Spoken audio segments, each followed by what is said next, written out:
Imagina perder tudo: dinheiro, família, saúde, e ainda continuar acreditando em Deus. Esse foi Jó. A história de Jó não é sobre alguém perfeito, é sobre alguém que continuou de pé, mesmo quando a vida desmoronou completamente. E talvez a pergunta mais difícil da história dele seja: você continuaria tendo fé, mesmo sem entender o motivo da dor? Todo mundo ama falar sobre bênçãos, mas quase ninguém está preparado para viver a história de Jó, porque Jó perdeu praticamente tudo em pouco tempo. E o mais assustador, ele não entendia por quê.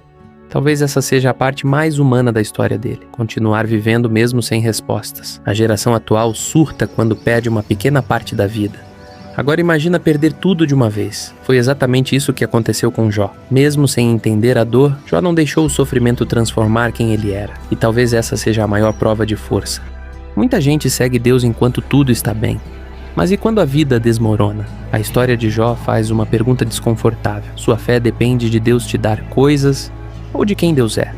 Em um único período da vida, Jó perdeu riqueza, filhos e saúde. E sentado no meio da dor, ele fazia a mesma pergunta que muita gente faz hoje. Por que isso está acontecendo comigo? Talvez seja por isso que a história de Jó continua tão atual até hoje. Tem dores que ninguém vê, e talvez seja por isso que tanta gente se identifica com Jó. Porque enquanto todos olhavam para a perda dele, ninguém conseguia sentir o peso que existia dentro dele. Mesmo assim, Jó não deixou a dor virar amargura. O mais assustador na história de Jó é que ele não recebeu respostas imediatas. Hoje as pessoas querem entender tudo rápido, mas Jó passou por fases onde existia apenas silêncio, dor e espera.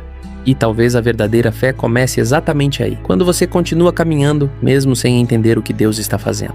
Agora me responde nos comentários. Você acha que a fé de uma pessoa fica mais forte ou mais fraca durante o sofrimento?